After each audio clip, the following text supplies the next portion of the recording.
तो भाई once again स्वागत है आपका एक और फ्रेश वीडियो में, जहां एक बार फिर से हम नजर डालेंगे आज की भाई कुछ बहुत ही बड़ी और कुछ बहुत ही इंपॉर्टेंट अपडेट्स पे। भाई देखो, आप लोग ड्वेन स्मिथ को तो जानते ही होंगे।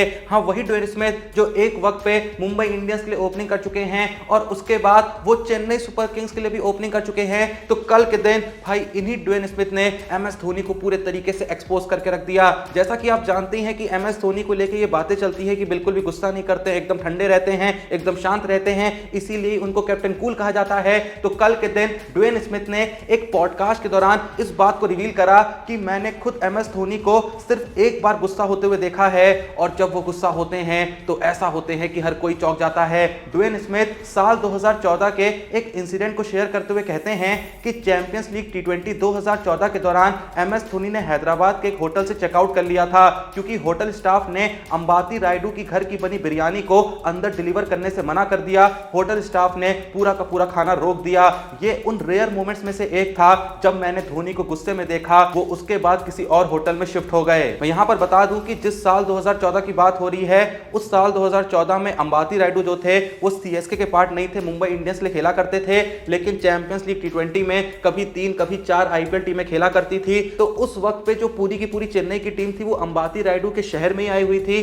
तो अंबाती रायडू ने भी सोचा कि भैया इनकी खातिरदारी करते हैं। उन्होंने अच्छी खासी बिरयानी बना के पूरी जो CSK की टीम थी उनके लिए भेजी, लेकिन होटल वालों ने मना कर दिया। धोनी भाई गुस्सा हो गए। उन्होंने कहा भाई बिरयानी तो खा के रहेंगे, चाहे होटल ही क्यों ना छोड़ना पड़े। खैर, इससे आगे बढ़े, जहां हम बात कर रहे थे महेंद्र सिंह धोनी की और CSK की, तो कल के दिन भाई CSK को लोगों ने बहुत ही बुरे तरीके से ट्रोल करा। जैसा कि आप जानते हैं कि हाल ही में डेवाल्ड ब्रेविस को चेन्नई सुपर किंग्स की टीम में एज अ रिप्लेसमेंट शामिल करा गया है और अब यह भी जानते हैं कि डेवाल्ड ब्रेविस को बेबी AB के नाम से जाना जाता है। तो यहां पर लोग चेन्नई सुपर किंग्स के स्क्वाड का मजाक उड़ाते हुए कह रहे हैं कि इनकी टीम में सारे बेबी वर्जन ही हैं। इनकी टीम में पथिराना है जिनको बेबी मलिंगा कहते हैं, इनकी टीम में डेवाल्ड ब्रेविस हैं जिनको बेबी AB कहते हैं, इनकी टीम में नूर अहमद हैं जिनको लोग बेबी राशिद कहते हैं, इनकी टीम में शेख राशिद आ चुके हैं जो कहीं ना कहीं बेबी ऋतुराज हैं, इनकी टीम में विजय शंकर हैं जो कहीं ना कहीं इनको लगता है कि बेबी कालिस हैं, और इनकी टीम में राहुल त्रिपाठी भी हैं जो कहीं ना कहीं बेबी प्रभुदेवा हैं, क्योंकि कुछ ज्यादा ही हिलते ढुलते नहीं है। इससे आगे बढ़े तो भाई कुछ वक्त पहले राजस्थान और चेन्नई के बीच खेले गए एक मैच में एक लड़की थी जो काफी वायरल हुई थी, जो धोनी का विकेट गिरने पे जिस तरीके से रिएक्ट कर रही थी, कैमरामैन ने उस रिएक्शन को कैप्चर करा था और उसके बाद रातों रात वो रिएक्शन चारों तरफ मीम मटेरियल बन गया था। भाई फिलहाल मैं आपको बताना चाहूंगा कि जिस बंदी का वो रिएक्शन वायरल हुआ था, जिनका नाम आर्या प्रिया भुयान था, फिलहाल उनके इंस्टा पे 3,89,000 फॉलोअर्स हो चुके हैं और उस इंसिडेंट से पहले उनके इंस्टा पे 1000 फॉलोअर्स भी नहीं थे, लेकिन फिलहाल 3,89,000 फॉलोअर्स पूरे हो चुके हैं। और भाई यहां पर बड़े ही दुख की बात यह है कि जिस बंदे की वजह से उस बंदी का ये रिएक्शन आया था, यानी संदीप शर्मा ने धोनी को आउट करा था, उसी वजह से उस लड़की का वो रिएक्शन कैमरा पे कैप्चर हुआ था और उसी बंदे के फिलहाल इंस्टा पे 1,74,000 फॉलोअर हैं। तो भाई देखो, यही समाज का सच है। तुम्हारा इस बारे में क्या कहना है, कमेंट सेक्शन में बता दो। इससे आगे बढ़ते हुए नजर डालें नेक्स्ट अपडेट पे, तो भाई कल के दिन इंडियन क्रिकेट में एक ऐसा बवाल मचा है। सपोर्ट स्टाफ के कुछ लोग इतना बुरे तरीके से एक्सपोज हुए हैं, जब आप पूरे मसले के बारे में जानेंगे तो भाई आप भी इतना गुस्सा हो जाएंगे कि भाई मैं भी आपको गुस्सा होने से नहीं रोक पाऊंगा। आखिर पूरा मामला क्या है, वीडियो देखते रहो, मैं तुमको बताता हूं। पर उससे पहले भाई मैं फिर से तुमको यहां पे रिमाइंड करा दूं कि अगर तुमने अभी तक डिस्क्रिप्शन में दिए हुए लिंक से क्रिक टाइम जोशी के टेलीग्राम चैनल को नहीं ज्वाइन करा है, तो भाई ऐसा क्यों कर रहे हो भाई। हर दिन कभी एक मैच, कभी 2 IPL के मैच खेले जा रहे हैं, हर दिन लोग भर भर के प्रॉफिट बना रहे हैं और आपको ज्यादा मेहनत भी नहीं करनी है, क्योंकि सारी जो प्रेडिक्शंस हैं 10 क्रिक की वो हम अपने टेलीग्राम चैनल पे मैच के दौरान डाले जा रहे हैं, ताकि आपको ज्यादा सोचना ना पड़े। आप खुद सोच भी सकते हैं, वहां जाके अलग अलग चीजों को प्रेडिक्शन कर सकते हैं, लेकिन जो मेजॉरिटी प्रेडिक्शन होती है कि मैच कौन जीतेगा, कौन ज्यादा रन मारेगा, ये भाई मैच के दौरान हम वहां पे आपके डाल देते हैं, ताकि आपको बिल्कुल दिमाग लगाना ना पड़े और उन प्रेडिक्शन की मदद से आप भी 10 क्रिक पे जाके अंधा प्रॉफिट बना सकें हमारी तरह। देखो भाई, अपन बनाते हैं इसीलिए आपको बताते हैं। और भाई 10 क्रिक के ब्रांड एम्बेसडर हरभजन सिंह हैं, तो यहां पर ज्यादा सोचने की जरूरत ही नहीं है कि भाई सही है गलत है, कहीं पैसा फंस तो नहीं जाएगा। भाई जिसके ब्रांड एम्बेसडर ही हरभजन सिंह हो, वहां सोचने की क्या ही जरूरत। और भाई हम बैठे हुए हैं ना, इसीलिए कह रहे हैं, लिंक है भैया डिस्क्रिप्शन में क्रिक टाइम विद जोशी के टेलीग्राम चैनल का, जाओ जाके ज्वाइन करो। करो, वहां पे मैच के दौरान और मैच से पहले हम 10 क्रिक की जो भी प्रेडिक्शंस डालते हैं उन प्रेडिक्शंस का यूज करो या फिर अपनी प्रेडिक्शन करके इतना प्रॉफिट कमाओ कि साला आईपीएल का जो हर मैच है ना वो 10 क्रिक के साथ यादगार बन जाए। खैर आगे बढ़े तो भाई जैसा मैं आपको बता रहा था कि कल के दिन इंडियन क्रिकेट में कुछ ऐसी चीजें एक्सपोज हुई हैं जिन्हें सुनने के बाद आपको भी काफी गुस्सा आएगा। ये तो तुमको पता ही है कि हाल ही में खबर सामने आई थी कि अभिषेक नायर जो कि इंडियन टीम के असिस्टेंट कोच थे उनको सैक कर दिया गया है। बीसीसीआई ने उनको सीधे निकाल दिया, कहा कि भैया आप जाइए, आपकी जरूरत नहीं है। मात्र कुछ 7-8 महीने हुए थे अभिषेक नायर को ज्वाइन करे हुए और भाई इतने जल्दी उनको निकाल भी दिया गया। अब देखो रीजन यहां पे उनको निकालने के पीछे जो दिए गए थे वो यही थे कि बॉर्डर गवास्कर ट्रॉफी में इंडियन टीम की परफॉर्मेंस अच्छी नहीं रही। Even India versus New Zealand series जो भारत के घर पे हुई थी वो भी भारत 3-0 से हार गया था।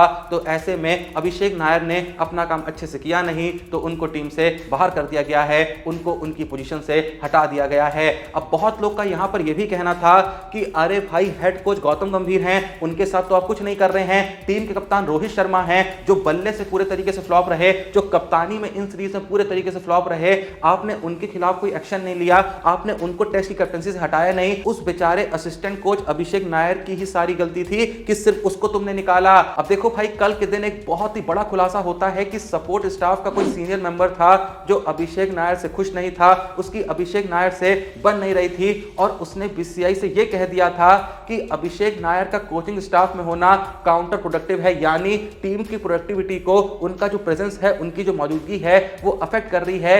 यही रीजन था कि चैंपियंस ट्रॉफी के दौरान सितांशु कोटैक को as a batting coach team में शामिल करा गया था और उसी वक्त पे कहीं ना कहीं ये डिसाइड कर लिया था कि अभिषेक नायर को जल्द ही हटा दिया जाएगा। अब यहां पर सोचने वाली बात यह है कि जिस सीनियर मेंबर की बात हो रही है तो भाई कोचिंग स्टाफ में अभिषेक नायर से सीनियर तो बस एक ही बंदा है, गौतम गंभीर। और यह भी सच है कि गौतम गंभीर ही वो इंसान थे जिन्होंने अभिषेक नायर को अप्रोच करा था, जिन्होंने अभिषेक नायर से रिक्वेस्ट करी थी कि आप हमारी टीम में आके असिस्टेंट कोच बन जाइए। अब भाई उनको अपनी टीम में बुलाने के बाद कुछ मतभेद हो रहे हैं दोनों के बीच। कहीं गौती भाई को ऐसा तो नहीं लग रहा है कि अभिषेक नायर को ज्यादा फुटेज दे रहे हैं लोग, ज्यादा क्रेडिट उनको दिया जा रहा है, उतना मेरे को नहीं दिया जा रहा है। क्या सत्य है क्या असत्य है इस पे कोई भी ऑफिशियल कंफर्मेशन नहीं है, लेकिन ये जो बात मैंने आपको बताई है ये बहुत हद तक सही है। अब आप लोगों का इस पूरे ही मसले के बारे में क्या कहना है, क्या सोचना है, कमेंट सेक्शन में जरूर बताइएगा। अब इससे आगे बढ़े तो जैसा कि आपको कुछ दिन पहले मैंने बताया था कि वानखेड़े में रोहित शर्मा स्टैंड बनने वाला है। जी हां, मुंबई क्रिकेट एसोसिएशन ने इस चीज को अप्रूव कर लिया है और रोहित शर्मा को सम्मान देने के लिए, जिन्होंने T20 वर्ल्ड कप जिताया अपनी कप्तानी में, जिन्होंने चैंपियंस ट्रॉफी जिताई अपनी कप्तानी में, उनको सम्मान देने के लिए, उनकी कप्तानी को सम्मान देने के लिए, उनका जो इंडियन क्रिकेट के लिए कंट्रीब्यूशन है उसको सम्मान देने के लिए वानखेड़े स्टेडियम में रोहित शर्मा स्टैंड बनाया जाएगा। अब कल के दिन Rohit Sharma T20 Mumbai league event में पहुंचे हुए थे उसका उद्घाटन करने के लिए, क्योंकि T20 मुंबई लीग का जो 3rd एडिशन है उसके ब्रांड एम्बेसडर भी रोहित शर्मा ही हैं। तो यहां जब रोहित शर्मा से इसी बारे में सवाल पूछा गया कि आपके नाम का स्टैंड बनने वाला है वानखेड़े स्टेडियम में, तो इस बारे में आपका क्या कहना है? रोहित शर्मा इस सवाल का जवाब देते हुए कहते हैं कि जब मैंने क्रिकेट खेलना शुरू किया था तब मैंने कभी सपने में भी नहीं सोचा था कि ऐसा दिन आएगा। मुझे आज भी वो दिन याद है जब मैं वानखेड़े स्टेडियम के बाहर खड़ा रहता था सिर्फ इसलिए कि अंदर जाके मुंबई की रणजी ट्रॉफी टीम की प्रैक्टिस देख सकूं। अब जब मैं बैठकर सोचता हूं कि मेरे नाम पर एक स्टेडियम स्टैंड होने वाला है तो ये एक बिल्कुल अनरियल फीलिंग लगती है। ये कुछ ऐसा है जो मैंने कभी सोचा भी नहीं था और मैं हमेशा इस बड़े सम्मान के लिए शुक्रगुजार रहूंगा। अरे रोहित भाई, इसमें शुक्रगुजार होने की क्या जरूरत है? आप डिजर्व करते हैं कि आपके नाम पे स्टैंड होना चाहिए वहां। वैसे भाई जहां रोहित शर्मा की बात चली रही है तो यूं ही एक बात मैं शेयर करना चाहूंगा। कल के दिन मैंने स्विगी इंस्टामार्ट से एक चीज ऑर्डर करी थी और भाई जैसा कि तुम देख सकते हो कि जो कैरी बैग था उस पे कोई और नहीं, रोहित शर्मा ही बने हुए थे। बाकी अब नजर डालते हैं आज की लास्ट अपडेट पे। तो वो अपडेट ये है कि भाई जो साई सुदर्शन है उनको भाई India versus England test series के लिए टीम में शामिल करने के बारे में सोचा जा रहा है। करुण नायर को तो सोचा जा ही रहा था, लेकिन बहुत चांसेस हैं कि आईपीएल के बाद इंडिया जो इंग्लैंड टूर करने वाली है, जहां इंग्लैंड में ही इंडिया 5 मैचों की टेस्ट सीरीज खेलने वाली है, वहां साई सुदर्शन भी जा सकते हैं। जिस तरीके से आईपीएल 2025 में उन्होंने कंसिस्टेंसी दिखाई है, और भाई कंसिस्टेंसी से याद आया, तुमको पता है साई सुदर्शन के नाम आईपीएल में सबसे ज्यादा रन है बिना एक भी बार डक पे आउट हुए। जी हां, आज तक साई सुदर्शन डक पे आउट ही नहीं हुए हैं, जबकि भाई वो आईपीएल में लगभग 1400 रन जड़ चुके हैं। साई सुदर्शन के बाद दूसरे नंबर पे इसी लिस्ट में रिंकू सिंह आते हैं, वो भी 1000 से ज्यादा रन अब तक आईपीएल में जड़ चुके हैं, लेकिन एक भी बार डक पे आउट नहीं हुए हैं। रिंकू सिंह से पहले ये रिकॉर्ड एंड्रयू साइमंड्स के नाम था, जो डक पे आउट होने से पहले आईपीएल में 974 रन जड़ के गए थे।